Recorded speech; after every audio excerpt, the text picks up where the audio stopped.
Yeah.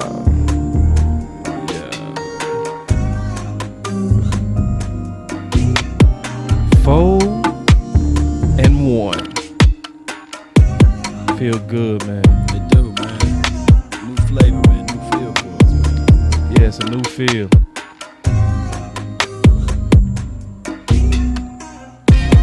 Law. What's up? It's like we got to get used to winning again. You know what I mean? Yeah, you got to get used to this thing, man. Yeah, you got to get used to it. It's a process of the mind. I tell people all the time, it's the mind. Yes, indeed. That beat still go hard right there. I know, man. I don't even want to change it, Law. No, that's that glass of wine beat. You should. Oh, see, I'm finna change it now. Go ahead.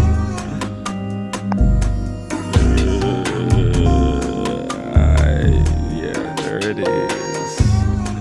Cause y'all know, cause we go celebrate. Here we go.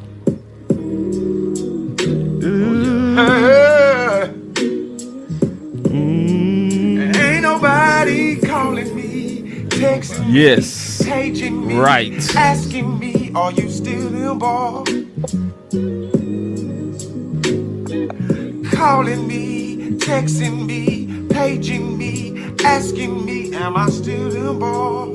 Y'all usually check on me. Listen, listen. I'm still in balls. That's right. Hey, I'm still in balls. Oh, I'm still them balls. I'm still them boys. That boy lit. I'm still them boys. The final word. Yeah. I'm still them boys. Call and check on me. I'm still them boys. Them boys. Yeah, man. I'm still them boys. Now y'all don't want to call and check on the pastor. I'm still them boys. Yeah, I'm still them boys. Yeah, thank y'all for coming in the show. We got some background stuff, but we still them boys. Let's go. Let's go. We got a little bit of background, but yeah. Ain't nobody calling me, texting me.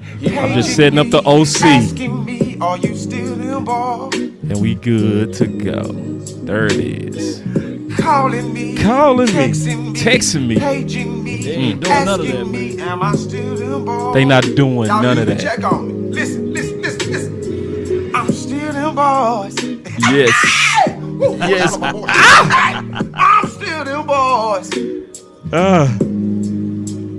Oh, I'm still them boys. I'm still them boys. Yeah, we finna start the show. Before Big Game James loses his mind. Big game, I'm still them boys. Big Game James get all mad at me because we still them boys, big. Them boys. Them Giants, man. That's who mad. Not mad. Them Eagles. We still them boys. We still them boys, baby. We still them boys. I'm still them boys. Ah! Now y'all don't want to call and check on the pastor. They don't wanna call I'm us still anymore. them boys. All right, we finna start the show, man. I'm still them boys. I gotta let her break it down one more time. Are you not entertained? All right. There it is, man. People ask Still me, them man, boys. who's singing that song, but where can they find it? They want to download it, you know. Still They them wanna boys. know where he at. They want to know where he All right. at. Yeah. All right, here we go, man. We gonna give y'all the whole sauce on them.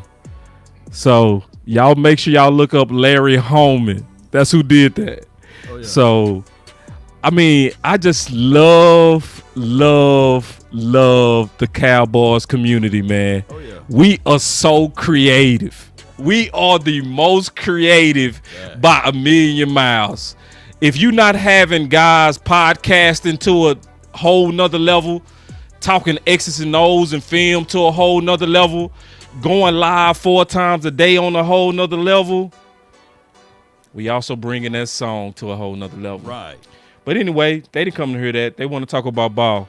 So let's talk about some ball and talk about, I guess, the thoughts of us being 4-1 and just whatever you want to talk about. This Freestyle Tuesday with the final word. We gonna just take it as it come. What you got, Big? Oh, I got a little bit. Well, Cowboys are 4-1. Definitely excited about that. But let me just throw some quick stats out that have stood out to me since the Cowboys have hit the 4-1 type with a 4-game win streak. One of the things that stood out to me, I said it earlier today, was that the Cowboys, their first game against Tampa Bay Buccaneers, Dak threw over 50 times. Everybody was concerned about the shoulder, things of that nature. Oh, Kellen Moore, he's out there throwing the ball 24 times. This is going to be Dak throwing the ball, blah, blah, blah. Well, since then, Dak has had 107 passing attempts, and they have had 145 rushing attempts. So there's been a lot of good balance. So I like seeing that. And then the last 2 games, the last 2 games, Ezekiel Elliott had over 100 yards. They're actually 5th in the league in rushing.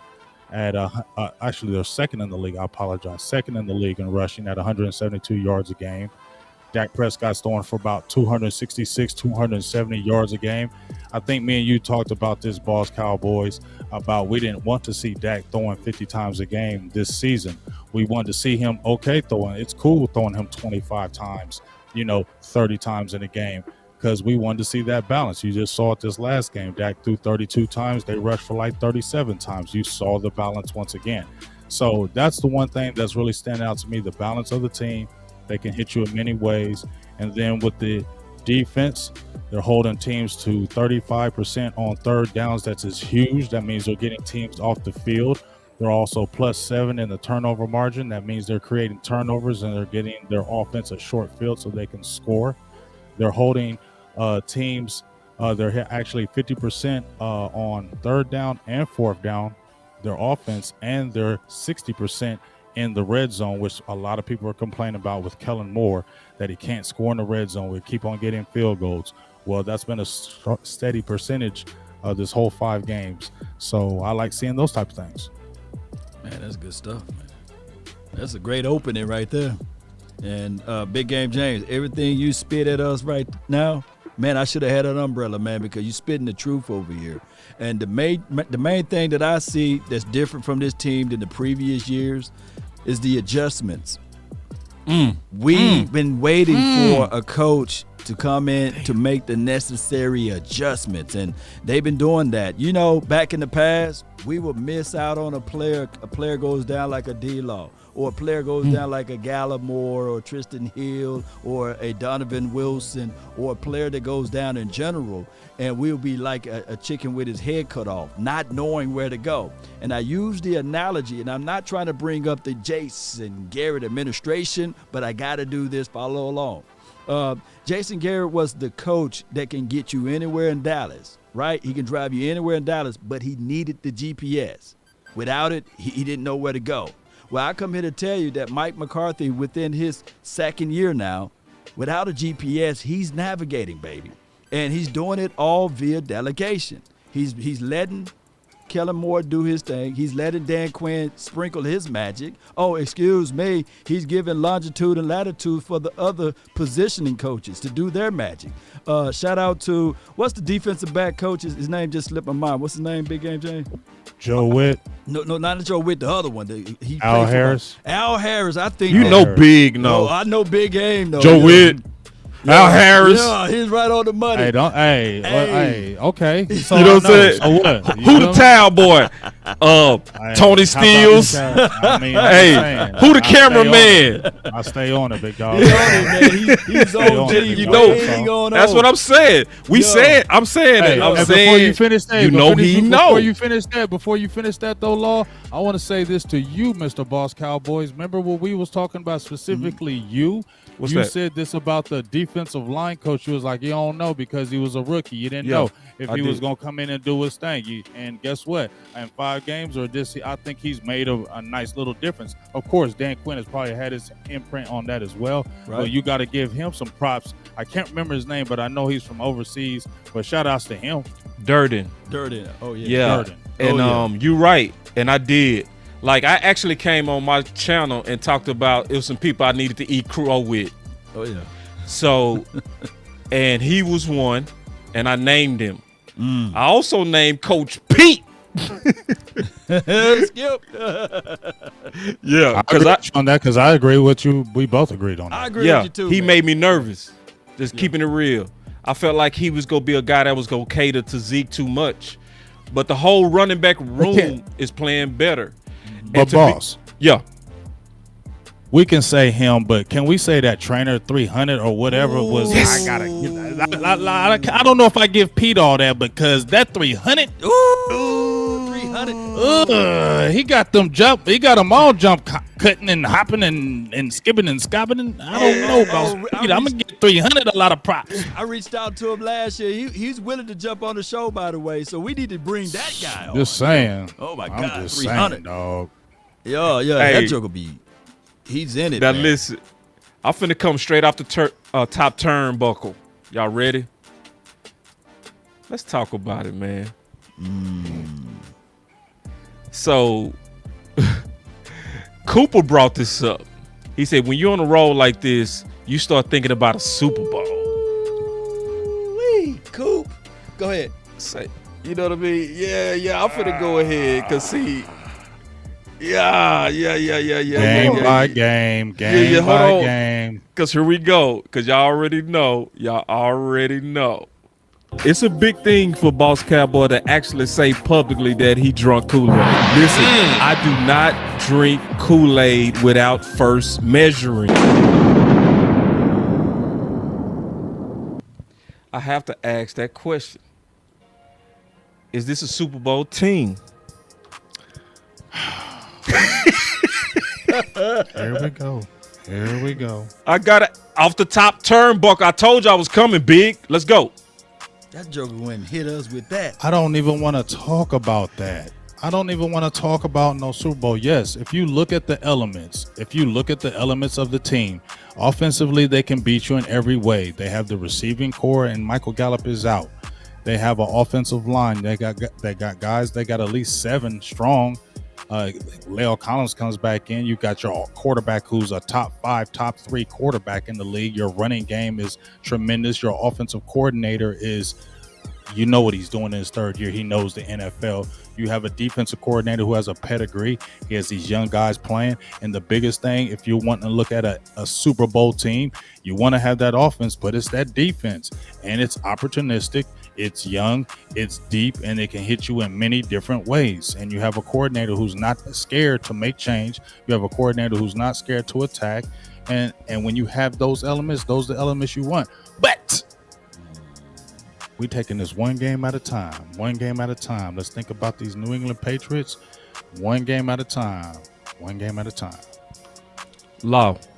Are we a Super Bowl team?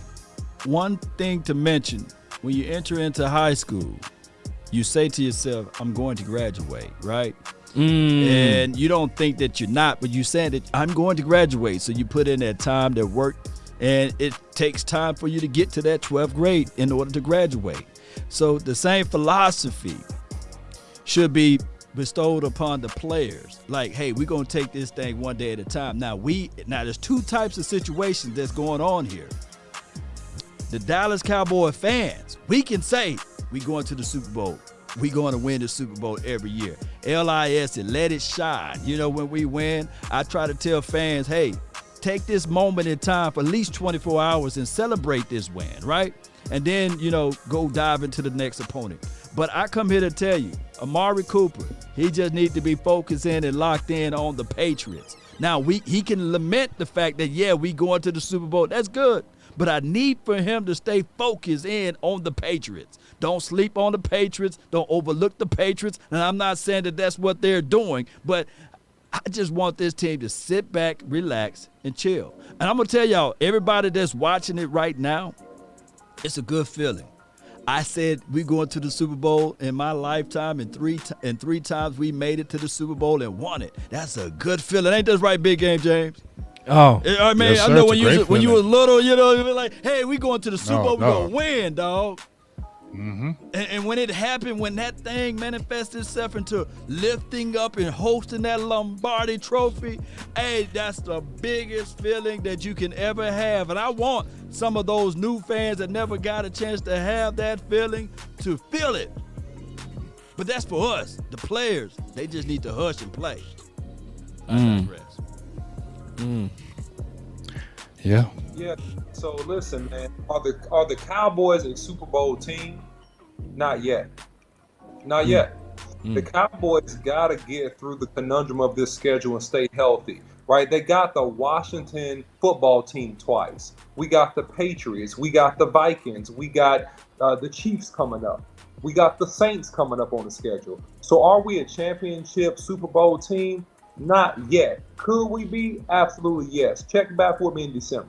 I want to see how we playing going into December. Check back with me then, and I'll be able to give you more of an etch-a-sketch of what's going on going into these playoffs. So right now, the Cowboys are playing well. They got to continue to play well and to continue to improve upon what they are doing. They're not 100% healthy. That's the part that's really exciting when you think about them with the potential going into the later part of the season. But remember, we got a 17-game schedule. We got the playoffs. So are the Cowboys trending right? Are they trending toward being a top NFC team? Yes, they are. Are they a Super Bowl team? Not yet. Good way to break that down. Good way. the Cowboys are a Super Bowl team right now. They're a Super Bowl team right now. And listen, because Law said it. It don't matter what we say. It's what the players say. It's what the players think. And Cooper himself, unprompted, put that out there. And that's what we want. We want our guys to believe that they can get the ultimate dance done. But also, I believe this is a Super Bowl team because that's just the question I'm asking. Is this a Super Bowl team? I'm not asking, are we going to win it? That's a Kool-Aid answer. Is this the team for it? Yes, bro, it is. When you got so much depth at so much positions that you're not even missing your A-team guys. Right. We're not even missing Gallup right now. Like, we starting to get, honestly, too cocky. We starting to think we don't need these guys. We are 4-1 with a B team. We don't have Tank. Our best player on D, Tristan Hill, Gallimore. It's a lot of meat still on this bone. This is a Super Bowl team. And I'm going to say this, and this is why I really believe it is even more. In 2014, what was our defense? No names. No names, right? Okay. No names. It was no names on that D. No talent on that D. They were just getting the ball. That was a turnover D. What was our defense in 2016? Names, but that pass rush was ranked 31st. Totally different now. When was the last time we had an offense mixed with a talented defense with stars? Listen, Boss Cowboy, one thing I'm going to jump out there and say is, man, drink the Kool-Aid, but measure how much sugar you're putting in that Kool-Aid. Situation, man. The Cowboys have not played a bunch of tough teams yet. We played some good teams. We played the Chargers. We played the Tampa Bay Bucks. We won those games. We played a good team in the Carolina Panthers that was undefeated. We won that game, but we're early in this season, Boss Cowboys. So we got to be careful about the 13-3 Super Bowl team, right? That was never the case, right? Back a few years back, 13-3 out of the playoffs. So be real careful about that.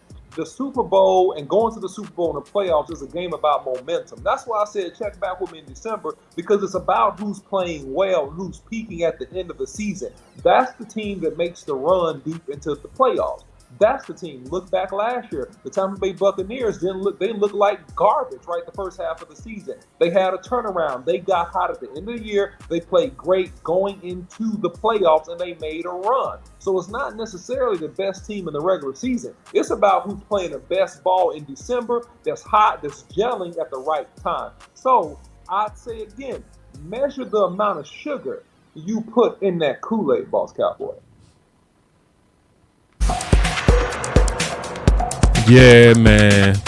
Come on, Cleveland. Oh, man. Why you want it with your boy, bro? Why you want it with your boy, man? You gonna call your boy out like that? Let's go. Let's go, bruh. First of all, my question is this a Super Bowl team? Not are we going to win the Super Bowl, Cletus? And you took my question way out of context. I'm talking about the talent. Can you see? Because I seem to go through this with my debaters, the people that debate. They like to put words in my mouth and then have me defending the words they put in my mouth. I asked you one question: is this a Super Bowl team? Not are we gonna win it? Can you answer that question in context before I slay you, OC? You have to define Super Bowl, which you have still not done. You throwing out loose terms and you expect me to interpret it. You got to clarify your own point. Man, I'm clear. No, you say Super Bowl team. Super Bowl team means a team that can make it to the Super Bowl, right? Is that right or wrong? No, that's not what I mean. A Super Bowl. See, it starts with first verifying what I'm saying. Do we have the talent? Is what I'm asking. Let me circumvent everything, boss. Yo, Was the 2018 Dallas Cowboys a Super Bowl team? no. Why? And I'm gonna tell you why. They didn't have the trench depth. Okay. They didn't have the trench depth.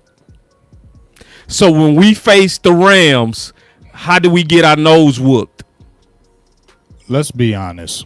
The last team that was Super Bowl team, in my opinion, was that 07 team when they had Roma. Yeah. When they had that defense to match that offense. That was the last chance because they had both elements. Right. You had stars on defense and you had some stars on the offense. But I think this is where it's different, boss, in my opinion. Mm-hmm. I agree with you as far as the Super Bowl talent of the team, because when you look at it, you got young guys. And the biggest thing is what you're mentioning is even when you look at those Dallas teams, the 90s teams, I'll go back to the 90s. Yeah. Because when you look at that young team, guys would get hurt on that young team, but they were still coming through. Remember, look at Anthony Brown. Remember Larry Brown? Yes. Larry Brown wasn't a great corner at all. Nope. Right. He was the one that was the worst one that used to pick on all the time. Yep. But guess what? He would play good because of the talent around him, good coaching, and I feel like that's what I'm seeing more than anything. And just like you said, boss, Tank ain't been playing. Right. And Gallimore has not played. Donovan Wilson has not played. God, when those guys get in the game, you're like, okay, let's say Ghostin goes back to the bench, right, fellas? Right. Yeah. But now Ghostin done seen all that goodness now in week 3, week 4, week 5, week 6, week 7. So when Ghostin come back in to sub, because remember, we used to always get worried when Tank would go out or one of them big guys would go out and get breathers because the guys they were coming in for backups were not doing anything. And guess what they would do? Oh, he just subbed in, exploit him on the next play. That's what the teams would do. Now we got guys that come in. You can't really do that because this talent is different. It's young and it's fast. And Dan Quinn is not, like it was just saying, I don't know which one of you guys said it. If he sees something that's not working, I'm coming out of it and we're going to change it and we're going to get something that's working right now. Facts. And I think that's what that excites me really more than anything.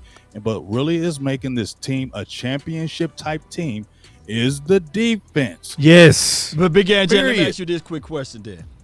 Since you're in the 90s, are we Hmm. more of the 91 Cowboys or the 92 Cowboys? 92. Ooh, no, I'm no, gonna no. say James. we're 91. That's a good question, Law. I'm gonna say, you know what? I'm gonna say, I feel like we're more 91. I don't want to say it when the because old you remember Lions, when you saw that 91 team, you knew, everybody knew, I knew after they lost to the Bears, they're going to the Super Bowl next year. Yeah. You You knew mean it Detroit? because you saw it. Detroit. Did they lose to Detroit? No, right? no.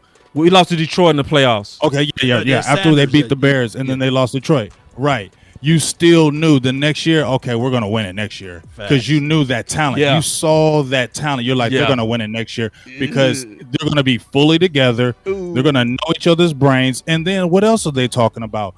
You seen Michael Parsons when they was showing that locker room stuff when he was shooting, they was playing like curveball. Right. That's the big thing too. They love each other in the locker room now, fellas. Yeah. They're having a great time in the locker room. But you know what helps bring that is that youth. When you bring that youth in that locker room, and it's good because if you looked at the last two drafts with the Cowboys, they've been pretty good. You're infusing that youth and it mixes with the veterans, and these players are good, and it brings that veteran, he wants to be young again because now he's excited. These guys are excited when they play with each other. It's not about, oh, you got the interception, I'm mad at you. No, it's, oh, I love it. Let's give you a high five. You see these guys when they come off the field, it looks genuine when they're slapping each other. It looks like they really are having fun. Yeah. And that makes a big difference in your team, and that's what carries you later on. Listen, I want to bring balance to the positivity here. Not rain on Man, hold on. Oh, don't hold on nothing. I gotta say, man, the Cowboys got the 25th ranked schedule in the league, man. Based upon the teams they're playing this year, most of them didn't have a winning percentage or make a good winning percentage or make the playoffs last year. And so what you got to look at that the Cowboys' strength of schedule is not that strong. So the Cowboys, with the talent they have, they should be good. Am I saying the Cowboys are not a good team? I'm saying they're a very good team. I'm saying this. Let's be balanced and measure the amount of sugar we douse into the Kool-Aid. We need 1 cup of sugar, not 2 cups of sugar, because based upon the CBS power rankings, the Cowboys have yet to be the top 5 team in the league. They had But hold on, OC. I- I didn't mean to cut you off, OC. But hold up, OC. I want to talk to OC on this one. Can Please I talk to him. Please, Big. Talk to him. Approach I the just bench. want to talk to you. One more again, James. Give me about 10 seconds. So look, here's Okay. the deal.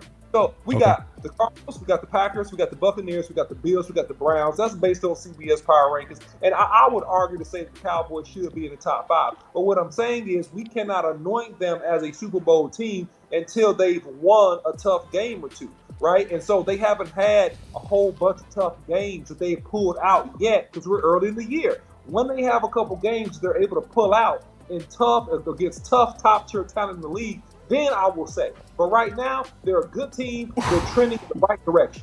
But our next tough game ain't to the Chiefs, if that's the case, huh? Right. And we had tough games. What are you talking The about, Chargers OC? are pretty good. The Chargers are pretty good. and they beat them in. And they battled all the Tampa way to the is end good. with Tampa Bay with the first game of the year. Yes. And when you look at the schedule, that's not a hard schedule. You're right. But here's my thing, OC. Not even that. Even if you look at the teams that are in the NFL right now, right, in the NFC, measure Dallas, and I'm not over drinking the Kool-Aid, and I'm definitely measuring the sugar. But when you look at the Cowboys going against the Packers, you don't feel good about that matchup, OC? I feel great. All right, feel and good. you feel good about that. Okay, let's name another top team that would be, even when they play the Cardinals, Dallas. Even when you looked at the game last year, it was like Dallas could have beat the Cardinals, but Dallas was just playing trashy. Now I want to see a rematch because guess what? Dallas can match all your receivers now. Dallas can match all that speed. And guess what? Can you really stop Dallas? You feel what I'm saying? Dallas can match any team in the NFC. That's all I'm saying. I'm not jumping out there and saying Super Bowl or nothing like that. But what I am saying is when I look at teams across the board in the NFC, Dallas can beat them. No, in big game, I agree with you, man. I think the Cowboys can, right? But can and has and can and will is a little bit different. And so I'm just a practical and pragmatic guy. I like that. I like they match up against anybody in the NFL. But here's the deal: this ain't how you feel about it league. This is a win the game league. And so what I want to see is the Cowboys win some games versus a little bit better competition, which will happen later in the season, by the way, before I am going to say, hey, the Cowboys are the Super Bowl Name team. a team that you name a team. Check back with me. Catch me outside. Get him. Catch me outside. Name a team. Catch me outside. Name a team that you said. Name a few teams. Name a few teams. Name a couple of teams. He can't. Well, name a couple teams about what, James? He's saying somebody that's a real threat. You said wait till later in the year when the Cowboys play a couple more opponents. Name them. Thank you. So a couple of tougher opponents would to me be the Chiefs. Okay. Also, I think the 2-3 Chiefs. That's not until week 11. I understand. Let them wait. You can't. Okay. You can. There you go. Thank you. Let them wait, baby. Because you ain't gonna force me to anoint them early. And that's all I'm saying.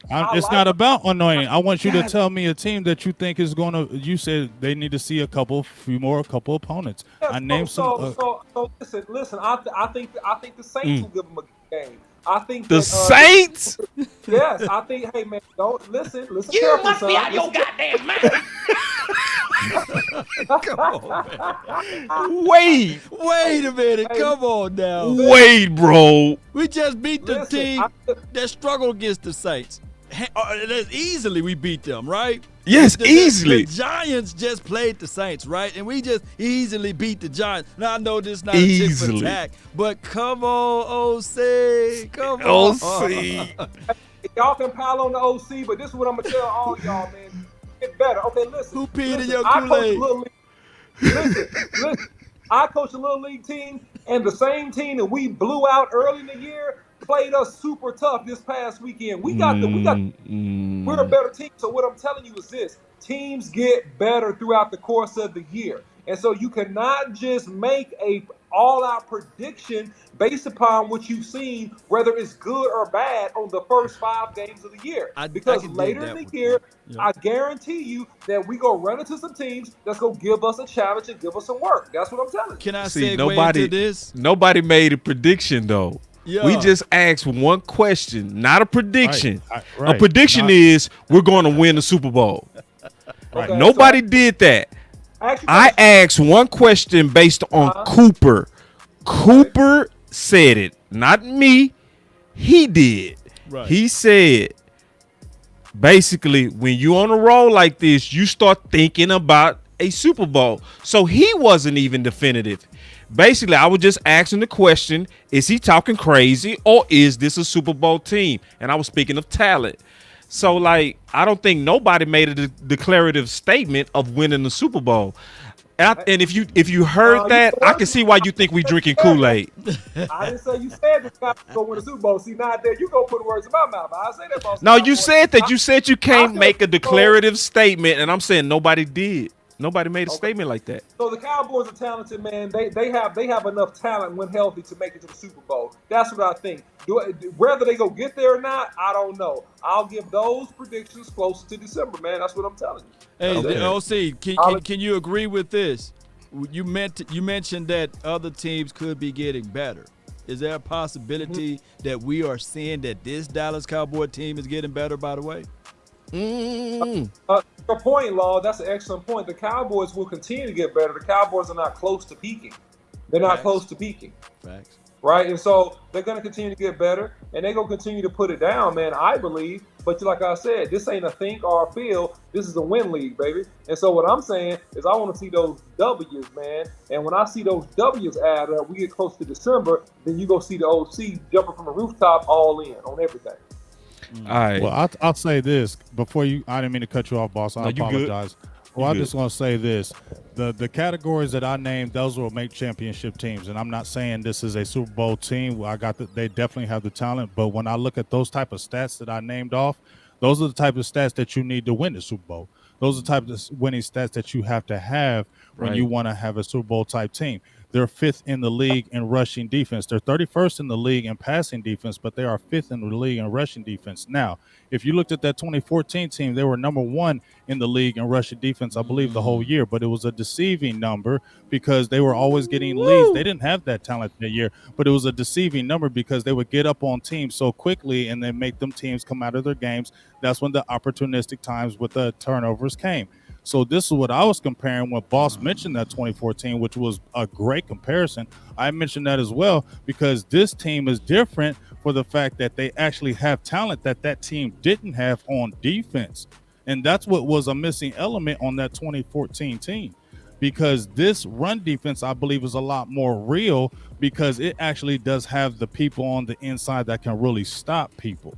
This is not a deceiving number. So when it's 5th rushing in the league, I think that's a real number. And when you see that 31st ranked in the league, I think it's a lot of times where they are getting the leads and teams have to start passing and those numbers get thwarted. They get construed. But +7 in the turnover margin when they were -3 last year, those are the type of teams that win championships. Yep. Ooh, Big Game James coming with all of this reference. Hold on real quick. Hold on. Hey, I love being a Cowboy. Big Game James. Game changer. Hey, let's have some fun. Let's have a good time, man. Let's kick it. That boy Big James and the OC, good debate. I loved it. Hey, the That was a good debate deception between part you of two. it, boss. The deception part of what Big Game James said, like being number 1 against the run in 2000. What year it was? 14 or 16? What year? Whatever year it was. 2014. 2014, because we knew that teams were not just trying to run on us, and now all of a sudden we can literally.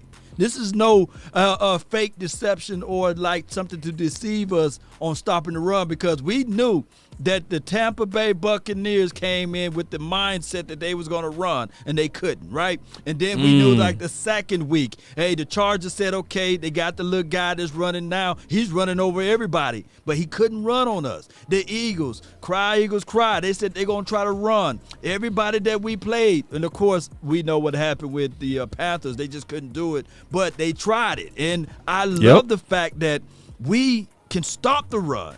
And the numbers being inflated, dare I say, with the passing of the yards, that's going to be given, because I believe that our number 1 offense is going to be putting up so much money that in the late thirds and the late fourth quarters, teams are going to try to throw themselves back into the game. Right? So that's where you get those garbage time stats that goes against us. No way Jalen Hurts in a natural game would throw north of 300 yards on us, right? No way in a natural game that even the Sam kid threw for 300 yards. In a natural game, if we were to play real stout defense on the passing side. So I believe what you're saying, Big Game James. And when they throw the ball more, meaning that now all of a sudden just think about this. It's a conundrum, Cowboy Nation. Our defensive edge guys, our defensive line, when we know that they're going to throw, that's when we create pressure. That's why we getting the blitz and news flash. That's why we catching those interceptions too, because of the pressure causes those takeaways to occur.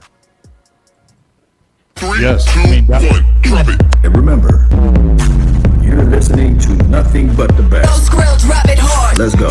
It's time to Yeah, go ahead, Big. I mean, in that game, just against the Giants, Dallas had 25 pressures in that game. Oh, my God. 25 pressures in that game. They had 18 hurries, 7 hits on the quarterback, and Randy Gregory led the way with 9 of them. So I know I love sacks, and they definitely changed the game. But when you're seeing the high pressures, I think Dallas is averaging at least over close to 20 pressures a game. You see Osa, he had 4. Michael Parsons playing the linebacker position, he still had 4. You got the young boy Chauncey Golston, he had 2. So you have guys that are interchangeable, and they're still knocking the quarterback off of their spot. And just as you were saying it, Law, that even when you get in those leads, the quarterbacks and the offense has to change their the way they have to attack you. They're going to throw the ball more. Well, you got playmakers on defense now. You got guys that can pick the ball off in the air. So that falls into Dallas Cowboys' favor because now guess what? The Cowboys have a pass rush. They got guys that can attack you. So when you want to try to attack in the air, they can blitz or they can come after you. What does that mean? That means pressure is going to come at you. That means that quarterback's going to probably throw it quicker than he wants. That means maybe a Trevin Diggs can get another pick or other people. Anthony Brown already got 2. We've seen Jordan Lewis has 1. Guys are getting the ball in the air. So it's just a good thing when you can do those things that you mentioned, Law, especially creating the pressure. Even if you're not getting the sack, if you're getting high pressure on these guys, it can still make it opportunistic for your defense because you have playmakers. And I heard Dan Quinn talking about with Jabril Cox coming in. We saw that little bit of play that he got in the game. He says he wants to play him more on third downs. What does that mean?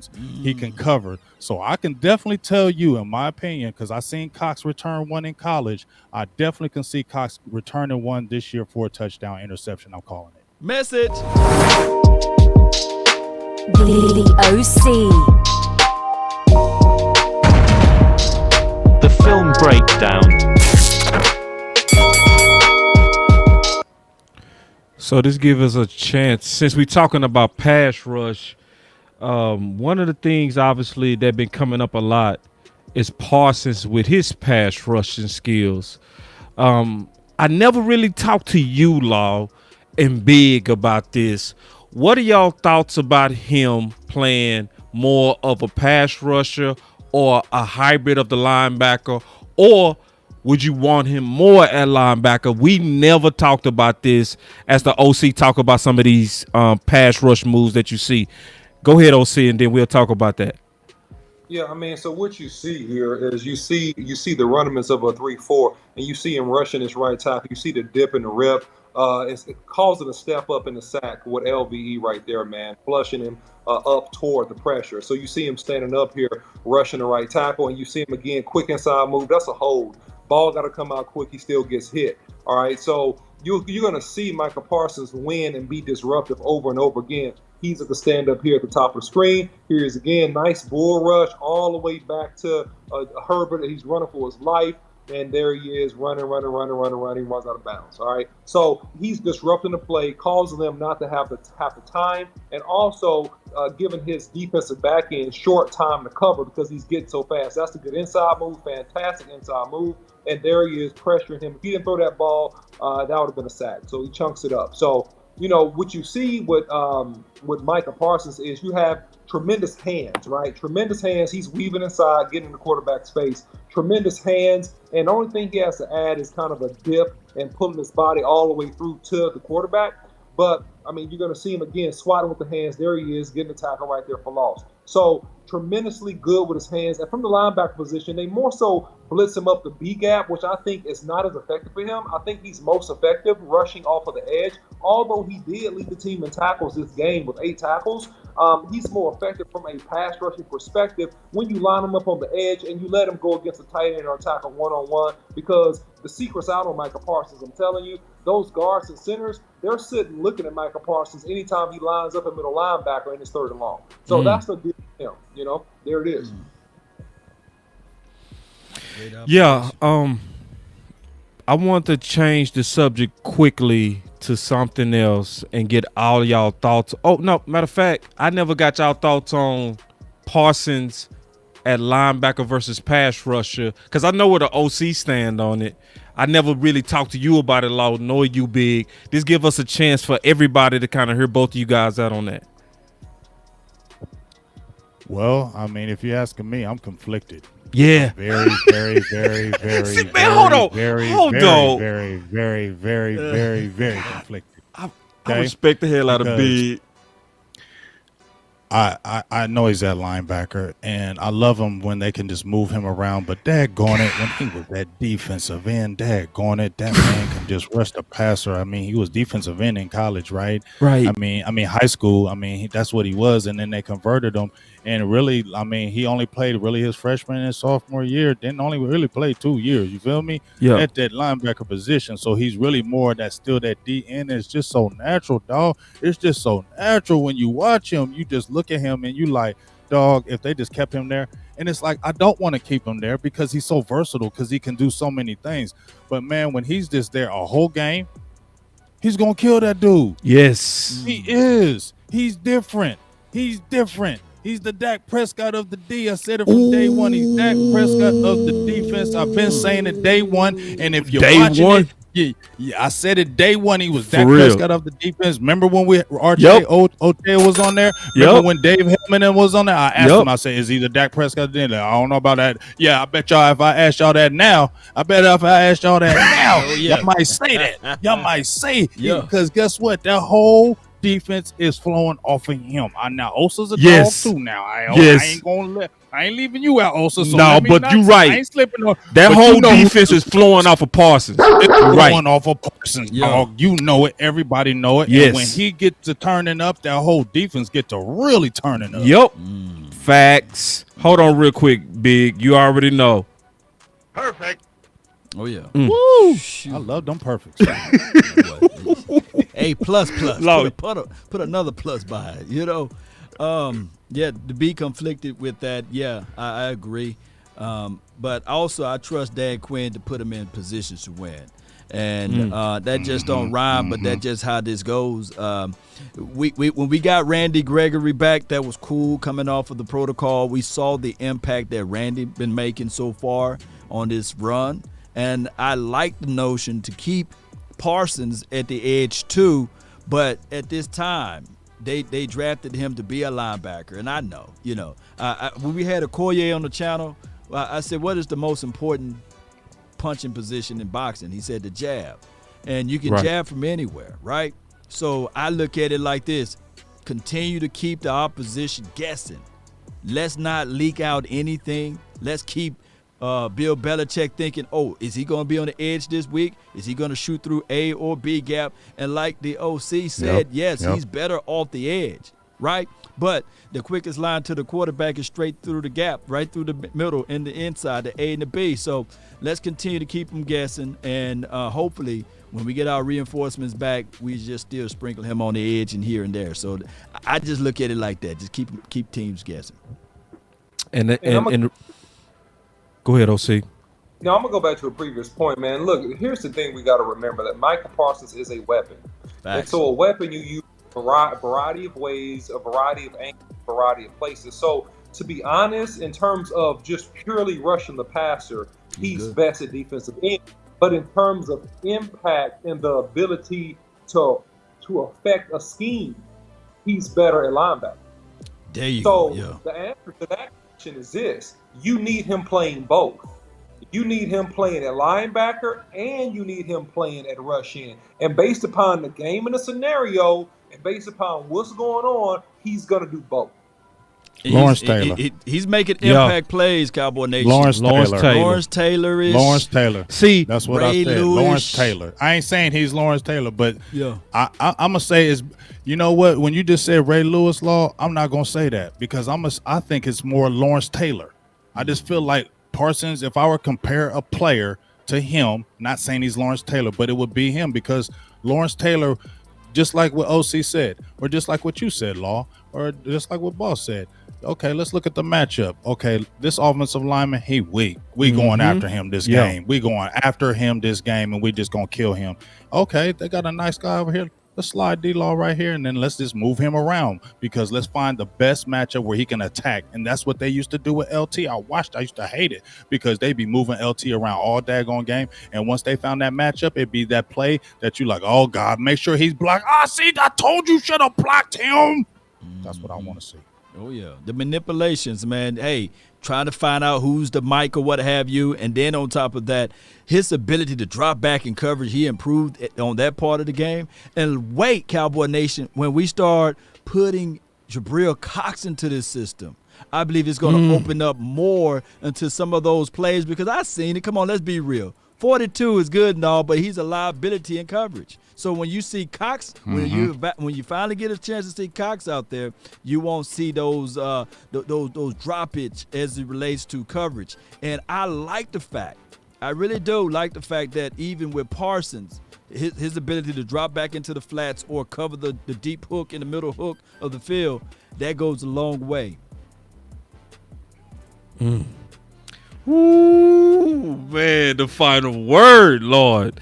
All right, listen. I'm finna flip the script. Y'all hope y'all ready. I hope y'all ready. Here we go. And then you just run it straight down their throat. Yeah, I'll go and piggyback that right there with another startup. What's the name of the player that tried to bribe someone for a what's his name? Collins. Oh, Leo Collins. I forgot his name because I could care less about him anymore. Terrence Steele. Yeah, he had a dumb penalty yesterday. Everyone saw that. That was stupid what he did. But everything else in that game was fantastic, especially when it comes to Zeke. Zeke's rushing yards yesterday.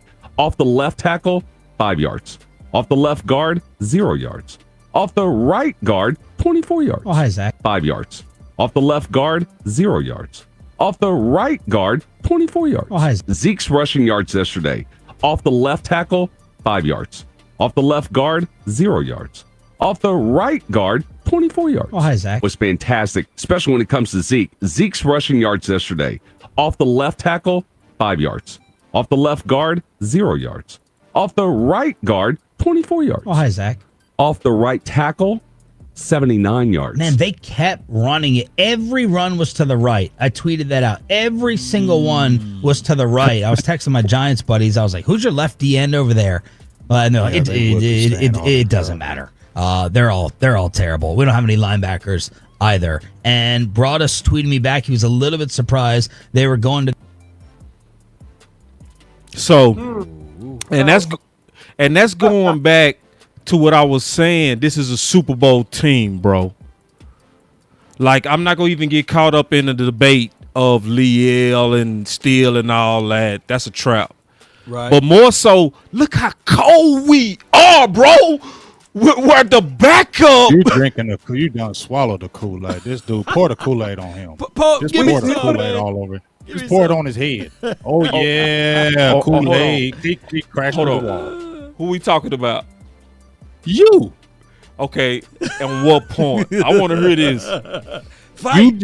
I just heard jubilation out of your body like no other. That's Kool-Aid. You heard jubilation out my body? Jubilation. Jubilation, like Jubilation. Jubilee. That's what he said. How did you say jubilation out of my body? Yeah, jubilation. He said, baby. we are cold. We got a squat. Yeah, no, we got a squat. Okay, hold on. No, now you're trying to play it off, dog. No, I'm trying to figure out now what's the problem with me being happy with this. Ain't nothing wrong with you being happy, but I just said you drank a whole bunch of Kool-Aid. That's what I said. It's a big thing for Boss Cowboy to actually say publicly that he drunk Kool-Aid. Listen, I do not drink Kool-Aid without first measuring. And you know that, Big. So how dare you come at me like that? I've already measured this. That boy putting the I gloves don't on. care if you measured it. You are very happy. And I like the excitement, but you have drank the whole pitcher. You didn't take a cup. You just took you drank half of it? No. Quarters. No. I've drunk the Kool-Aid. No. Okay. I've drunk the Kool-Aid. What it tastes like, boss? Let me know. Let me know what it tastes say, like. listen. Let me know what it tastes like. I want to hear Is it Grandma's Kool-Aid? Hey, Grandma's the Kool-Aid? best, Law. It is the best. Listen. Man, it's a good thing when we don't miss Donovan Wilson. All right. You know what I'm saying? When we don't miss Liel. It's a good thing. Right. We don't miss Michael Gallup. This is a good thing. But it was just interesting to me. And just looking at the fact that they kept running to the right. I just wanted to get y'all thoughts on that. And then, go ahead. I just look now from my observation of Terrence Steele. He got a mean streak. He got that's just what I see difference between the other offensive linemen. He just have this mean streak. He mean, bro. And even when he lose on a battle, I'm seeing him flip back around and pancake land on somebody. And when he got that personal foul, I said, hey, I can live with that one. I can manage that one because that's after the first down. Of course, we still had the first down, but he had to prove a point with that guy, and that goes a long way with me. And hey, he probably knowing that, hey, I got 5 games to present my resume, and I'm telling you, that could have been part of the reason that La'el Collins was knocking on the door to the NFL, said, hey, I know my money's low, but do you see this guy, number 78? He's trying to take my job. I need my spot back. I need to play tomorrow. I need to play Sunday. I need to play Sunday. I need to throw. And still, what's his 40 time? That brother can pull. He's quick. He's quick. DOC, can you give me? Look, I'm not pumping him up because hey, I just got pump him up, OC. Go ahead. Don't let Big Game J intimidate you from pumping him up. Pump it up. Pump it up. Pump it up. Y'all remember that song? Pump it up. Pump it up, Law. So here's the thing, Law. You ain't pumping him up. You just being honest about what your eyeballs seeing. That's it. This is what my grandma used to say. If you look with your eyes, son, you'll see. Just look with your eyeballs. That's all you gotta do. Ooh, I think a fight coming. I can feel it. I can feel it. Let me get my dog. I don't care about what nobody else say. I down this mountain by myself, and I'm gonna say it. And I said it before, and I'm gonna say it again. And I said it after the second start this year. I said, Field has turned into a quality NFL starter. Okay, and that's what you're seeing play. He's turned into a quality NFL starter. He's got a lot stronger. The thing that I love and respect about his game. The mean streak, I love. The personal foul, I loved it. I would have hugged it. I loved it. Good job. Because you got to let people know that you're a man. You're a grown man. You ain't no little boy. And I'm here to fight. I'm here to play. And I'm here to compete. So I love it. But the thing that I love about him that's really helped him so much, 2 things. The strength improvement. Now he's using his length, and he's playing with good technique. He's playing with leverage. He's using long arms. He's taking a vertical kick slide against pass rushers, so they can't get him around the edge. Like they beat him last year, they can't beat him around the edge because he's not kicking at a 45-degree angle. He's dropping straight back, and he's using his long arms to ride people around the quarterback. If you look at the play where CeeDee Lamb caught that touchdown, that fade route from Dak, he beat a guy on a counter move too. So the guy rushed him upfield and tried to come back underneath. He uses post leg to kick back inside and stop that guy from even getting in Dak Prescott's face. So that's what I love about him. That's the improvement, the attention to detail, the strength improvement, and using his length and technique to neutralize people and really hold his own, man, and do a great job. Man, y'all hear this, man? This dude talking about post leg, using the holler some arms and everything. Hey, man, the OC, man, I got it. Look, man, y'all got to give the OC because I'm not finna do no type of an analysis of the tackle. You know what I'm saying? All I'm going to say is, hey, he got in the way. He got his arm to the inside, and he moved him out of the way. And when his body landed on, one of the opposition landed on Dak Prescott, he grabbed him. And said, get off of my quarterback. I said, yeah, I'll go to war with somebody like that. I'll go to war with somebody just saying, okay, you going to land on my quarterback? And he just grabbed him and just get off my quarterback. And that Eagles player never said another word. He said, Mama, there go that man again over there. I thought he was aluminum. They lied to me down there in Dallas. Wow. They said I was gonna go up against. They said I was gonna go against Steel Reserve. You know what I'm saying? 2-11. No. That still came with some heavy artillery. You know. And 3, 2, 1, drop it. And remember, you're listening to nothing but the best. Those grills drop it hard. Let's go. They were like, man, hey, can y'all get La'el Collins back in this steel and just kick it off? Nah, y'all. That's just me hyping on that boy. Oh man. And let me balance the argument because I'm about to take away all the big game thunder. Nobody's big game ready. It's better than La'el Collins. You ain't taking none away. You ain't taking none of my thunder, dog. You ain't taking none of my thunder. Okay, well, let me balance it, all right? Let me at least balance it, all right? Because I can't take your thunder. You got so much, man. You good. So here's the deal. Look, man, La'el Collins is still a superior athlete and more of a power player and can do more athletically than Steele can do, okay? He's a Pro Bowl tackle. right? When he's playing well, okay? And that's the asterisk mark. And we got to see how he plays when he comes back. I think that's going to be very important for him to come back and play well, right? Because now you see that you got depth and you got a quality starting right tackle, that's playing in his stead, man. And so we'll see what happens, man. It'll be fun and interesting. Oh, and for the fans, post leg is your inside leg. That's your inside leg. So for the right tackle, that would be his left leg. That's his power leg. It's called your post leg. So that's the leg you got to pump, and you got to get your foot back on the ground quick if somebody's trying to come inside of you. That's the inside leg, the post leg. Just for the fans. Appreciate you. Check this out. OC, this for you, bro. Yep. Listen to this. I think the offensive line is doing a tremendous job, and you couldn't tell me if you didn't know any better, if you didn't know that La'el Collins was out because of suspension, I don't think you would even know that we're playing a backup tackle. No, not the way he's playing, no. And so that being said, the offensive line is doing a very good job. Yes. Are there breakdowns every once in a while? Yes. Every once in a while, Biotic gets beat. Yeah, OC, that's for you, bro. The reason why I played that clip, because you said that like 3 weeks ago, and I like to see when the people finally start catching up to the final word, stuff that Big Game James said a long time ago, that Micah Parsons was going to be the Dak of the defense, that Law been talking about who the real game change is between Amari Cooper, and CeeDee Lamb, and he was so right that it's always been Amari Cooper. He was right on that, and just how the OC was just so factual about that. Terrence Steele. Yeah, all right. You seen that game changer touchdown, right? You seen him going deep on Bradbury, who was the top corner on the team. You seen what happened. Yeah, you seen it. On that Amari Cooper opened up that offense. Hey, I love being a Cowboy. Man, come on, let's start this fight, man. What? Let's have some fun. Let's go. Have a good time, man. Let's sick of this. We gonna go back to that. It ain't going nowhere. But I want to go back to this Terrence Steele thing because all right, let's go.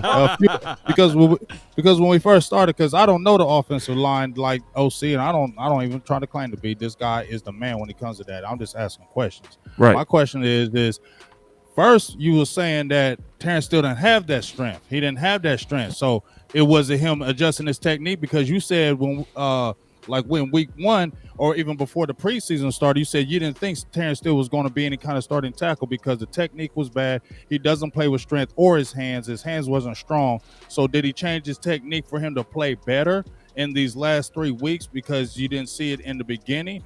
Is that the main thing that made the change? Where did it really make the change? And I want to ask you something else, because when I looked at La'el Collins in that first game against Tampa, he was the highest graded tackle in that game across the board. He only had 3 hurries in that game, gave up no sacks and no hits on the quarterback coming back, and he had been playing bad in that preseason, but he played very well in that game, and he was going against some pretty good defensive ends that were rushing in that game. So for me, I like what Terrence Steele is doing, but I think you should go back to La'el Collins because it's a great thing to have depth. Just like if Chauncey Golston was playing out of this world. When D-Law comes back, Chauncey Golston should go back to the bench and then let D-Law do his thing. And then if something ever to happen again, you feel great about Chauncey Golston coming back in the lineup because he got his work. So that's what my opinion. I think you should go with your guy you had, and you got a great luxury. But I just want to ask you that question. Where did it go from no strength to strength and technique, all those things? How did that happen? Yeah, so let me clarify. I go with my eyeball. See, in the preseason and in some practices, I didn't see him playing with strength. I didn't see him playing with good technique and leverage, right? So I grade based upon what I see.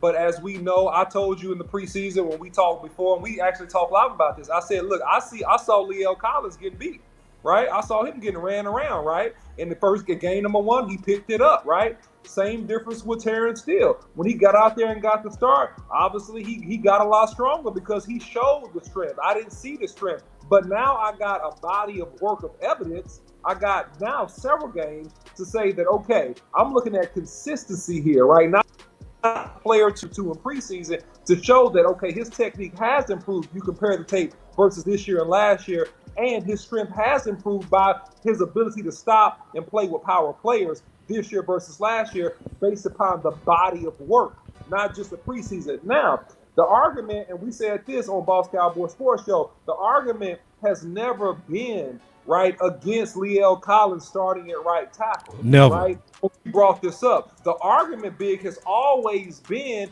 who are the best 5 offensive linemen and how do we get that combination of offensive linemen on the field. Right. So I think, and I would stand by this, that a year 2 Terrence Steele is better than a year 4 Connor Williams.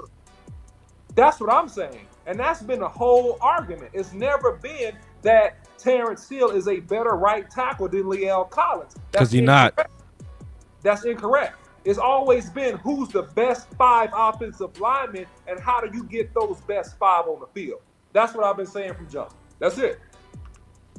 And I want to get your thoughts on that, Big. What's your thoughts on that? Well, I mean, it's tough because Yeah, if you really talking about it, I mean, I've never seen Connor McGovern at center, so I can't say anything about that. But if Connor McGovern was good at center, then I think he should be competing with Tyler Biadasz because everybody Biadasz gave him like, oh well, he came from Wisconsin, he played where Travis Frederick played, and he's just automatically anointed. Well, we keep on seeing although he played, I mean, he played well. It's not like he's been trash, but we keep on seeing that he's having problems with power. I don't know what's going on with the snaps. I don't know if it's him or Dak, but it looks like problems with the snaps are going on as of late. And I'm just looking at Connor McGovern. If you said you had the 5, if I were just to look from afar, if you were just to say a 5, right, then if you wanted to freak it like a true 5, like a Madden 5, if you want to get the best 5, to me, it would be like since y'all were talking about how good Collins was at guard, it would be Tyron Smith at left tackle, La'el Collins at left guard, Connor McGovern at center, Zach Morton at right guard, and Terrence Steele at right tackle. Wow. And that's what we've been saying the past 4 weeks, Big. That's it. Thank you, sir. I appreciate your validation.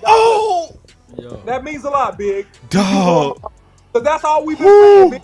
That's all we've been saying. I know a little bit of football too now. I know a little bit of football too. There's no doubt in my mind. Big. You know a lot of football, Big. You know a lot. Big know it. Big know it. Oh, he know ball. You know a lot of ball, Big. No high capping by me at all. You know a lot. There's no doubt in my mind. But that would be the lineup, though, y'all. That would be the lineup. That would be the lineup. Yep. And I wouldn't. That would be the lineup. Nah, hell no. That'd be a great lineup. That'd be great, bro. I don't know if Connor McGovern. Cowboys won't do it. They won't do it. I don't think so either. Here's the thing. I don't know if Connor McGovern is good enough in terms of calling offense and making right. To the line. That's the only reason why I think that Biadasz is still starting. Because he gotta get his mind right. Yeah. At the point of attack. Yeah. But you know what though? Here, check this out though, OC. Look how good they threw Connor McGovern at fullback, and he seamlessly moves into spots and he does the job. You feel me? He seamlessly played the left. He seamlessly played the right. He played a little bit of right tackle last year when somebody got hurt. He played like 4 series of it. I mean, they played him as some backup center. He jumped right in and he's played hell of a great as a fullback. So I'm kind of looking at it like, I don't know. Let's keep looking. And they're giving them snaps at the center now out of nowhere. So I'm just saying, I feel y'all. Let's just not always say, because we look at it like this, fellas, and I want to ask y'all this, or just how y'all feel vibing off of it. We seen Philbin do the chairs last year, moving around Zach Martin. He's not afraid to move around guys. So my thing is, would he really do it? Like, because I keep on seeing Connor McGovern sneaking in there. Maybe he's seeing it too. Right. Well, it just depends, like, how this game this weekend come, and if we have another dominant win, I'm sitting there like, man, come on. If it's not broke, don't try to fix it. You know, keep that mojo thing going. Right. And that's the same heat action that if we go to the defensive side of the coin. Donovan Wilson now healthy. Do you say, hey, J-Rod, curse? There's the door, because that's our starter right there. See, that's the same conversation. That's hard to do right now. That's a hard thing to do, especially with what you say, Curse run, is playing really good. hit, talk, you know. Talk shit. Yeah. Hey, listen. Curse is playing great. Law, I want to respectfully push back, all right? Just a little bit. Talk to me. Because the OC and I, we just went back and forth on this. We had a nice debate last show about what you just said. If it ain't broke, don't fix it. An example that I used was Alex Smith, okay? Remember when Alex Smith was playing with San Fran? Right. They was 5-1 when they started Kaepernick. You know? Like, for the most part, I agree with you. If it's don't broke, don't look at OC. Don't fix it. If it's not broke, don't fix it. But sometimes you can tweak it to make it better. You know what I mean? And I was trying to, and when I think about the offensive line, right? Our best running offensive lines was 2014 and 2016. Would this be a fair comp? And I'm asking everybody, would this be a fair comp to put Steele on Free level? On Doug Free? Yeah, because Doug Free was a liability on pass pro, but he was a killer on run blocking, just like Steele. Steele is better. Yeah, but you know what? Steele is better. He gave up 9 sacks. Steele is better than Doug Free. Right. Yes. So they converted him. You remember? Yeah. Because that's when, remember, he was playing left tackle and he got abused in that Minnesota game. Yes. And they had to add a 6th lineman. Right, and then they switched him to right tackle. Right. And so this he got all that money at left. And this is why I asked that question, Big Law OC, because I think Steele is playing better than Free. But that run blocking offensive line in 2014 and 2016 was on a championship level. That's because Leal and Leary was the left guard. But one can argue now. So would you take a little bit of a lack of pass protection on the right tackle for a superior middle and run blocking? But let me be devil's advocate. These last 2 games, boss. Yeah. Have you did the projections if they continue to run like this with Tony Pollard and Ezekiel, Elijah Elliott? Do you see what they doing? They doing things that we didn't do since the 80s. Running for 200 and throwing the ball for 300. You know, that is something that you probably really gonna say, hey, that's like grandma's living room, you know, with the all white and everything with the plastic on the couches. You don't go in there, you know? You don't mess with that. So I'm not sitting here saying that you got to go. You making my point then. Look, if you saying don't mess with that, to your point, where was they running? To the right off of Steele. So if you saying if it ain't broke, don't fix it, don't touch Steele. I'm glad we don't make these decisions. I know, right? This is a hard one. This is a hard debate. I'm glad I'm not Jerry. I'm glad I'm not Steven. I think they still should, just me. I think they still should just go back to Leal because all 3 of y'all. I feel like the big thing about. I'm gonna ask you this. I ain't trying to cut you off, Big Game Jam, but let me ask you this though. Go ahead. The way we running now with Terrence Steele, if we go back into the past week 1, do we start running again? Or we just couldn't run on the Tampa Bay Buccaneers? Run. I think it was a situation where you couldn't just run on Tampa Bay, dog. Like, them was some dogs on that front line, man. That front line is different. Where do you see Vita Veas at? Oh, no. You don't got Vita Veas. It's only one. Feel me? But I feel like they just saw the matchup. And I feel like if you had La'el Collins in there as well, I feel like it is. I just feel like Terrence Steele has got his confidence now. That's what you main thing you wanted with him. You wanted him to have his confidence because how much maligned he was last year. And he wasn't playing the greatest in the preseason as well. So if anything, you have given Terrence Steele great confidence, even with him going back, to know that I can do this. So if La'el Collins comes in, maybe this to be the evaluation to say, hey, we're going to put you back in, La'el, and see if you're going to be that guy for the future. Maybe they could want to look at it like that too. You get what I'm saying? I mean, that's part of it too, dog. You know what I mean? Because Leo, his last few years hasn't been in the best houses of the Cowboys. He's been in dog houses. He missed all last year because of those things. Then you got in trouble this year. Maybe they can throw him back out there and let's see if you can do it. Because if you come in and you play bad, that might solidify us. That we might move on from you too. You never know. Week 8, we would know everything. We would know everything about this team week 8 because that should be the game against the Minnesota Vikings that we see La'el Collins back at that right tackle. If not, then everything we've been talking about today just been in vain.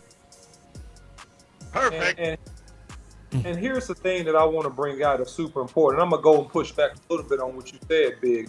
Think about this. If you had La'el Collins playing a left guard and you had Zach Martin playing against Sue, we can run the ball inside against Tampa.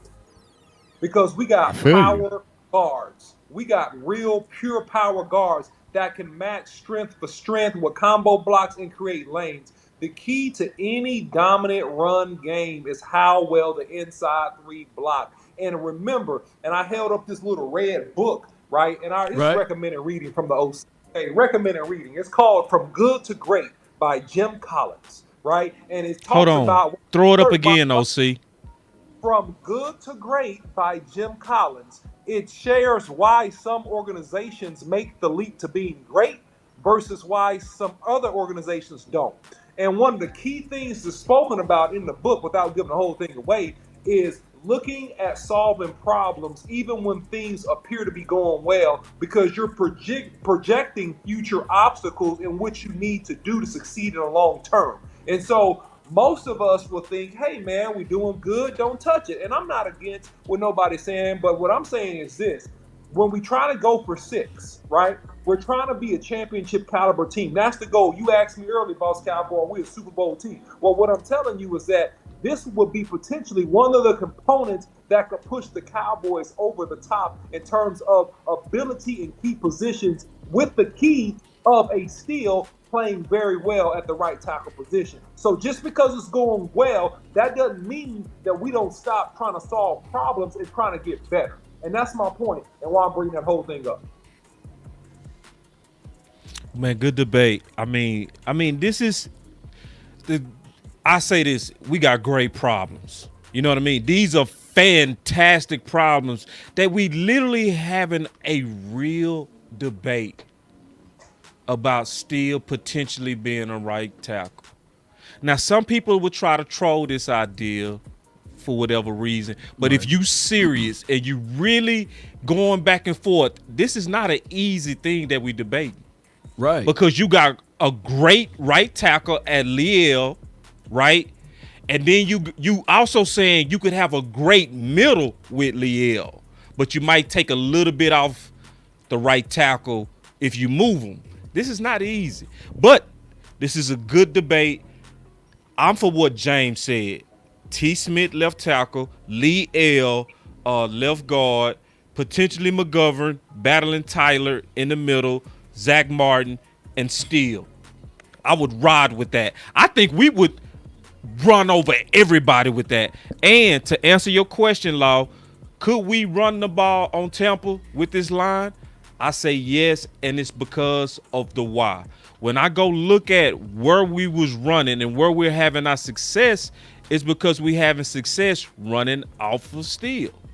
And because we wouldn't be running right at Vita Vea, we would be running right at Steele and attacking their edges. That's why I think we could versus we couldn't in game 1. You know, we having all of our success going to the right. That's where the majority of those holes are. They had those linebackers. But you know what? The only bad thing about it is I totally agree with you, because if you see Connor Williams and Connor McGovern, that's what La'el Collins would be. Right. He's the athletic guard that you need in space, because when you have an athletic guard with that size, with power, that's when you're dominant, because that's where you don't see a lot of athletic guards, and that's when you get an athletic guard, they're so much better. You know what I mean? Because they can get out and they can pull and block. Those are huge, because La'el Collins was huge when he could pull, because he was so daggone big and he could get out there. You know what I'm saying? Let him know what position I was Larry saying Allen was the played only in thing. game. Let him know what position Larry Allen He played guard. There you go. That's all. He played guard up in there. Perfect. You know what I'm saying? Yeah, I like that. I makes me so feel so special when you say perfect. But hey, listen, the only thing it hurts us with, fellas, is the depth thing. That's the only thing it hurts us with, because if you move a Collins in that guard and you keep a Steele at tackle, now you lose your depth. So that's why it's probably not going to happen. Yeah. Maybe at least not this year. It's not going to happen. Maybe it might be something looked into all season, but it's not going to happen because of that depth situation, because La'el Collins has injury history now as well.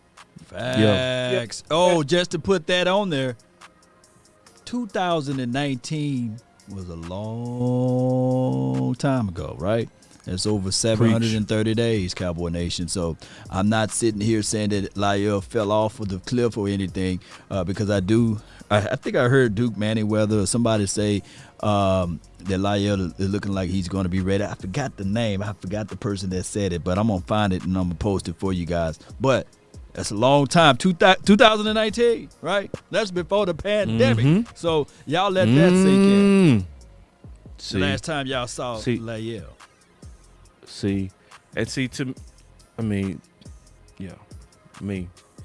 Do y'all have time for one more? Time. One more what? Topic. Is on my side. Yeah, I got time for one more topic. Come on with it. Come on with it. Here we go.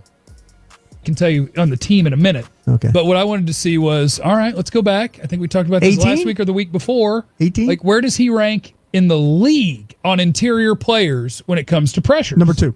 He's number 3. So He's got 18? Aaron Donald's at 28. Oh, I should have known that. J.J. Watt is at 23. Boy, he's playing well. And the third best interior pressure guy in the league. Third round rookie. Osa Odighizuwa with 19 total pressures. Glad my notes were good on that one. Tied with Cameron Hayward in Pittsburgh. So Hall of Famer, Osa, Pro Bowler. Yeah. That's the interior pressures. So he had 4. 4's a good number. Can you, bro? I didn't even know that. Nugget. Oh yeah, I knew it. I ain't saying I knew it, but I'm on that PFF. Osa is an absolute freak, man. Yeah, he is. He's different. Powerful, but he also has quick change of direction. He changes directions quickly. And here's the thing that you notice when you watch tape on Osa is you never see a lineman stop his forward movement. That's the thing. That shows you the tremendous leverage and power he plays with. Even when you're right in front of him, you're not stopping him from going forward. He's going forward and through you. He's going with quick lateral movement on slants around you. And he's continuing to push the pocket and get upfield versus everybody that he's played against thus far. Special guy, man. Freak of a human being. Hey, listen. I got a friend of mine. He was an all-state wrestler. Okay. And you know, when I did the Osa tape, I watched a lot, but I went back to his high school. I always go back to his high school, and I watched a lot of his wrestling. And he was a all-state wrestler. Like, I think he only lost one match. He was back-to-back state champion. And I watched a lot of his matches. I mean, and you know how some people are like, yeah, it makes a difference. It does. It does. And I think that's one of the biggest differences when you see him in that hand fighting. Watch when he's in them trenches, man. He's doing a lot of moves that a lot of those offensive linemen ain't getting. And just like you were saying, OC, the leverage high. He stays low. He don't come high. He automatically stays low. He's automatically getting that underneath pad level.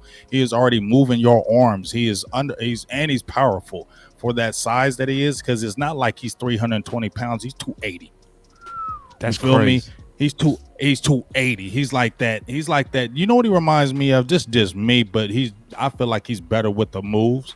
He reminds me like Jay Ratliff. Jay Ratliff was that undersized guy. Ooh, great comp. Undersized. He was like 6'2". They were both about 280 pounds. He was undersized in that middle, but Jay Ratliff was an absolute animal in there. Play them at 0. Come on. And that's what Osa is. Yeah, crazy. Yeah. Ooh, 0 in the 3-4. Right. At 280. And he's the only guy that picked up Jerry and said, what you want? And everybody was scared of that guy. Right, they were right. saying it. Jerry Jesse like, Holly, all of them said he was crazy. You got to be playing crazy at 280 pounds, playing a 0 tech and a 3-4 in the NFL, don't you? You crazy. That's impossible. You crazy. Unless you You crazy. Oh, unless you Aaron Donald. Yeah.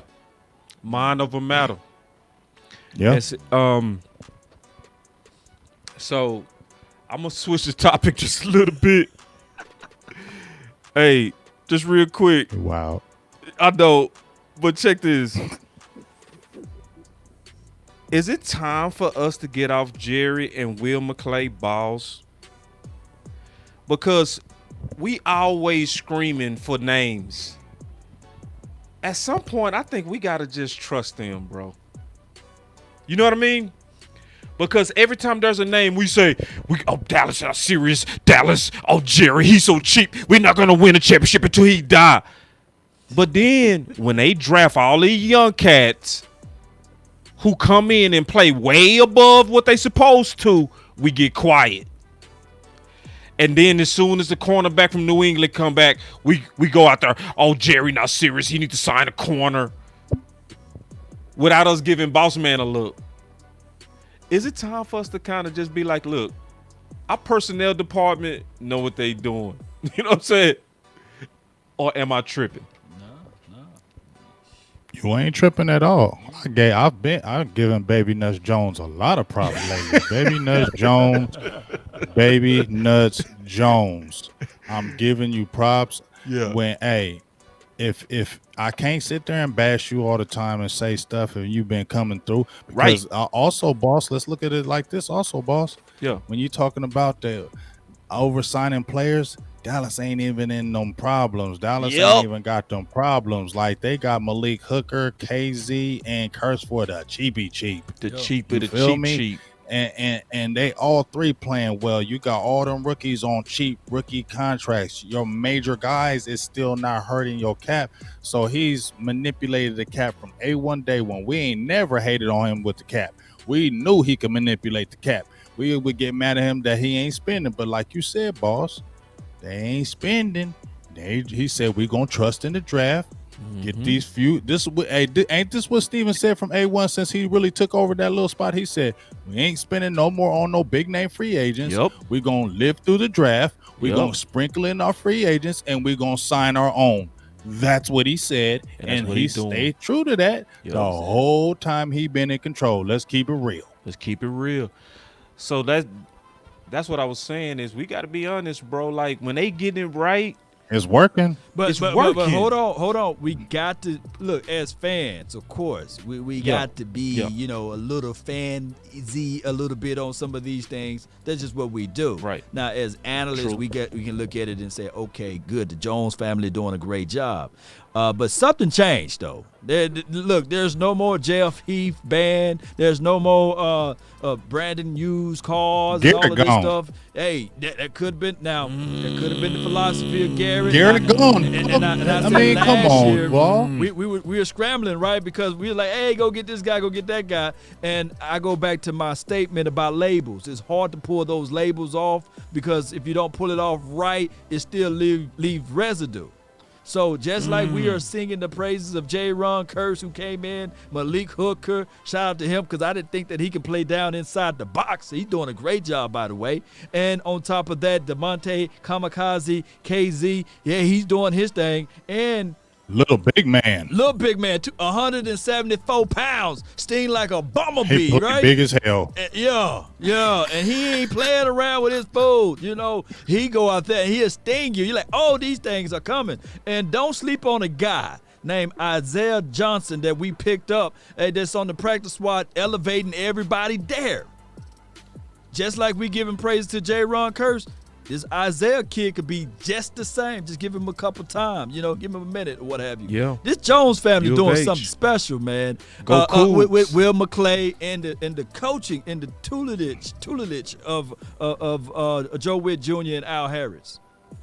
Yeah, man. Yeah. Shots out. You know what? Hey, you know what else? Just one last quick point. Just what you saying that. I think another thing is too. Jerry know he getting old and it's I can't do this forever. I'm not 50.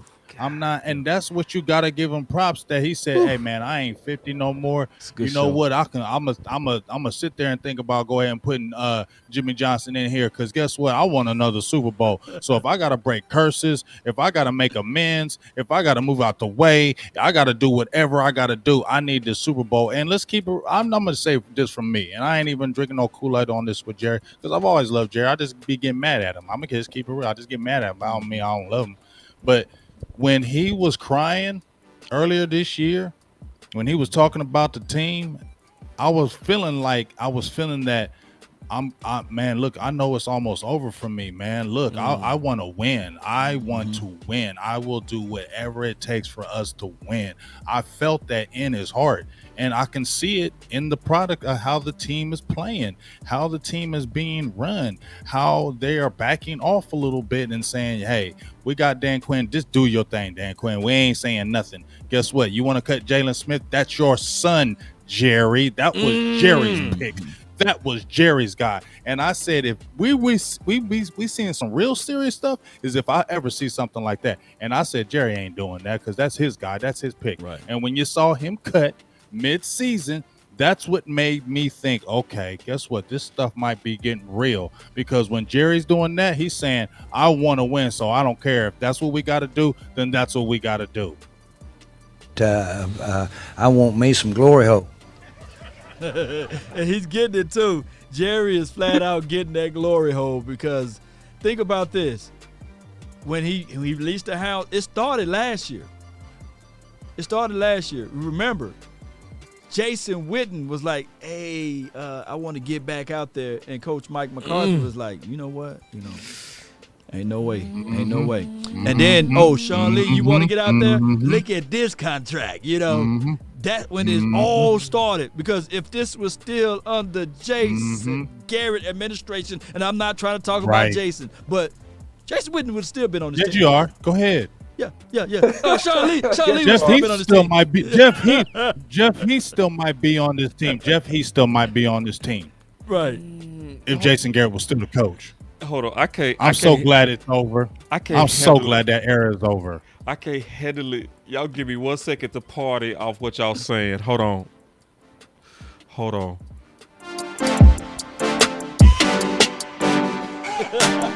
Ooh, man, please continue. Go ahead. God dog. Let me party a little bit more. God dog. The final word. Go big and long. Go. Ooh. God. I mean, you know what I'm saying? I mean, hey, let's keep it real, y'all. Let's keep it real. God. Ain't y'all happy as hell Garrett is gone? I'm talking about him. You might not be talking about him, Law, but I'm talking about him. I'm not talking about him in a bad way, like he's a bad person or anything like that.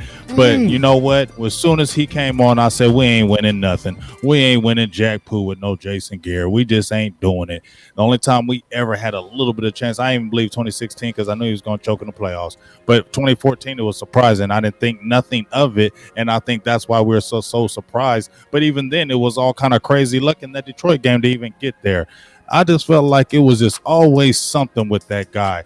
And it wasn't never true competition. It was just a lot of face value stuff, a lot of stuff that looked good, but it wasn't really good. And where it was messing up when I seen Jason Garrett kicking it with Romo, kicking it with Murray, kicking it with Witten, and you ain't doing it with the other team. That's when it messes up, and ain't nobody looking at that, ain't nobody respecting that. And I don't see that on this staff. I see realness. And I just feel like Jason Garrett wasn't real. That's just my opinion. I don't feel like he was real. And you know what? When I heard a few of these players leave from Garrett, that's what they were saying too. He wasn't real, and he wasn't in touch, and he wasn't in reality with these players. Hey, I love being a Cowboy. Big game, James. Game changer. Let's have some fun. Let's have a good time, man. Let's kick it. Man. Woo. I'm enjoying this. Leadership matters. I see y'all comments in there. Whoo! Hey, all right. Final word. Obviously we got New England this week, so I'm gonna just say this: we've been tested. We've been tested with a great defense. We've been tested by the champs. We've been tested by a good contender with the Chargers. We've been also tested by our division, right? Because our division games are mostly competitive. It wasn't competitive this time. That was a test for us. Can we roll through people that we supposed to roll through? And we did. This is another test, but this is a test that's going to be on the chess. So we know we dealing with the chess master. And this is going to be a test to see if Jimmy Johnson's theory is true. Is it true that X's and O's would never trump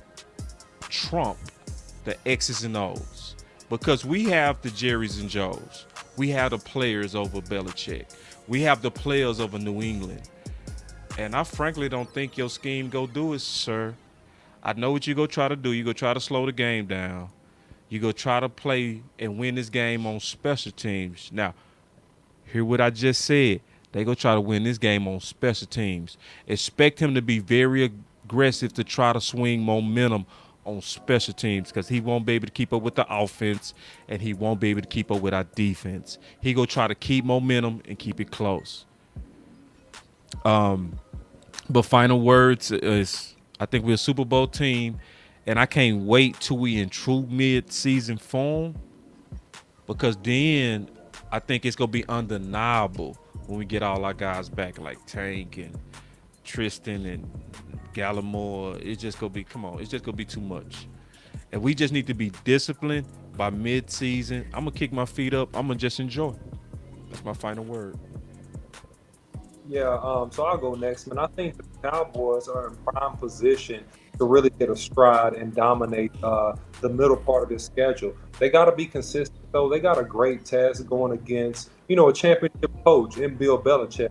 He's going to have his team prepared. They don't have the talent that the Cowboys have. Should they beat the Cowboys? Absolutely not. But they're going to always try to take away what you do well. So my prediction is that I think he's going to load up playing a 6-1 against the go try to make Dak Prescott win this football game by neutralizing the run game and playing cover 2 versus the receivers. And so can Dak Prescott complete passes and make big plays? He absolutely will. And that's the reason why we're going to win this football game. But I think it's a close game and that we win it in Foxborough going away.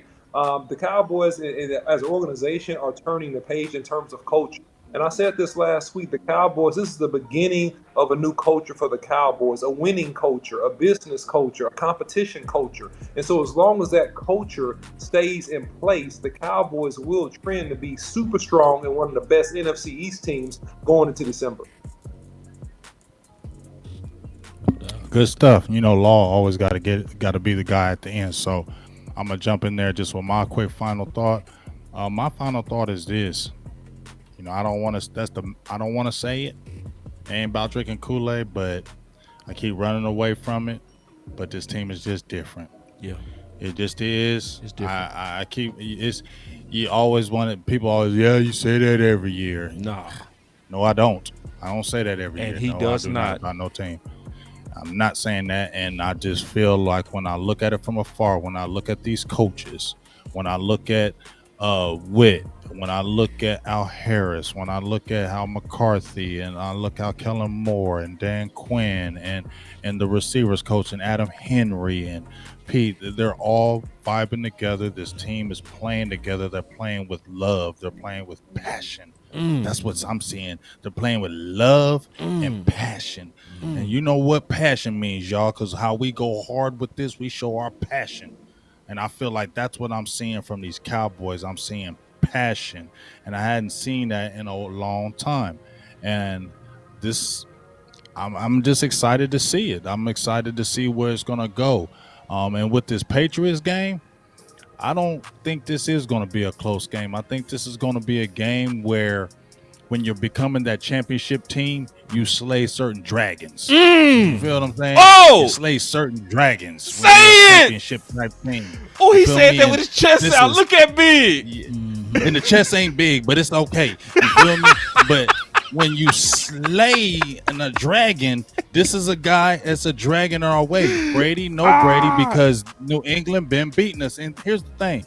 They've been escaping. They ain't been blowing us out. They ain't been blowing Dallas out. They've been escaping. And I feel like this is the year you're not escaping. You're going to get the business this year all the way around. Plus, a selfish plug, it's my birthday on Friday, and you better win this because I need all that goodness, dog. And I just feel like it's all the way right. My birthday Friday, and I feel like a beatdown, and it's in New England. Come on, dog. We about to whoop on them, and it ain't even because my fan is. I just feel like this team is different, and this is one obstacle that I feel like all the Cowboys are looking at. Like, y'all been beating us for a while. It's time for y'all to go down. Woo! My gosh, man. Good stuff, Big Game James. In honor for his birthday, we got to do this. This means business. And in 2007, we had played the Patriots, and I recall that was a game that was really close, and Romo did his best, but we couldn't prevail. And then I remember back in 2015, that was a game that we had, Greg Hardy, and he was talking noise about, Tom Brady, and we it was a tight game until, they realized they couldn't keep up with the Patriots and they pulled off. And then it was a monsoon game in 2019. You guys remember that one? The phantom tripping calls. Yeah. I think Yes. 2 of them. Oh, my God. It was a rain, and everybody was saying, see, the Yes, Cowboys bro. are the Cowboys. That's Hey, who they are, right? What you about to say? Lord, I've finished what you're saying, but 2011 too. They just played it on NFL Throwback when we lost to the Patriots. We lost in the last seconds of that game too.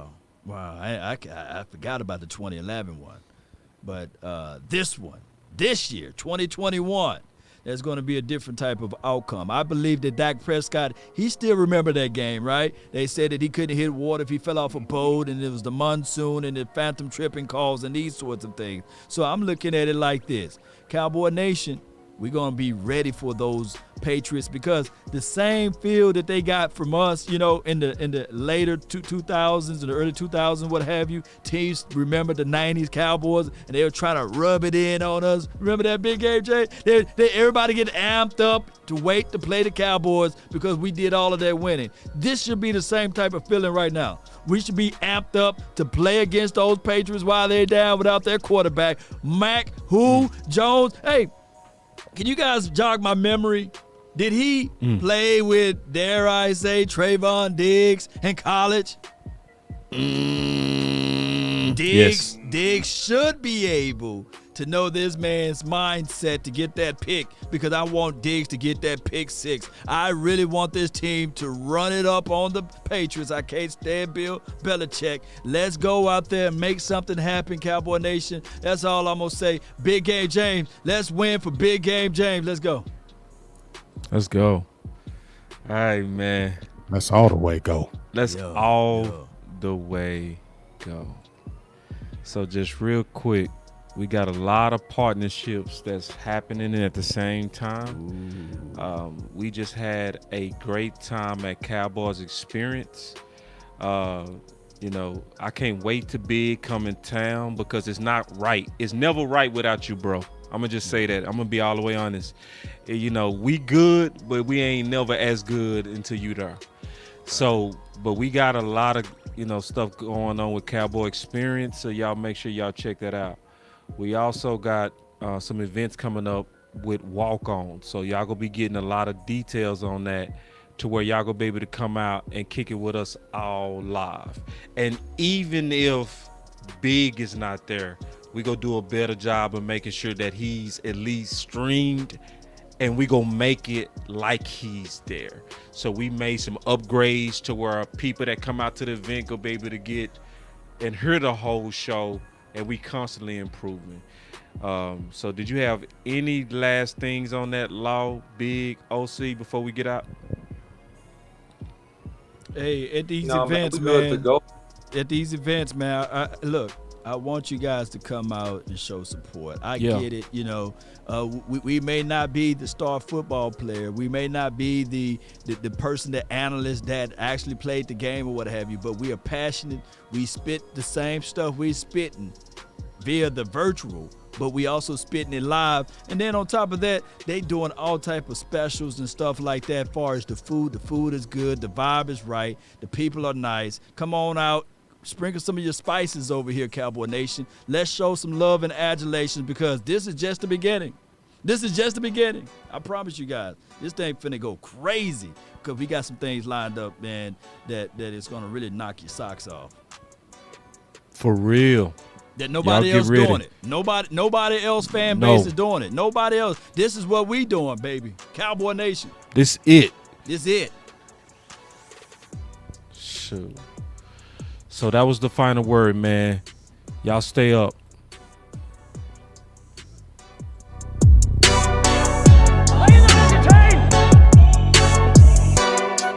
This is Sparta!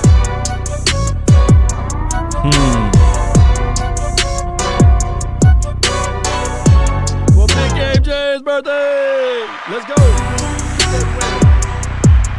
Happy birthday, Big. Y'all be sure to share. Happy birthday, bro. Appreciate it, dog. Hey, Big. Yo. That mean we taking off next week, right? Hell yeah. Yeah. Don't fight a word next week. By week, don't fight a word.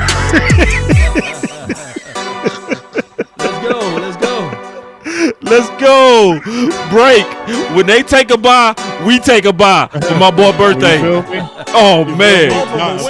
Our weekend. Hey, it's official.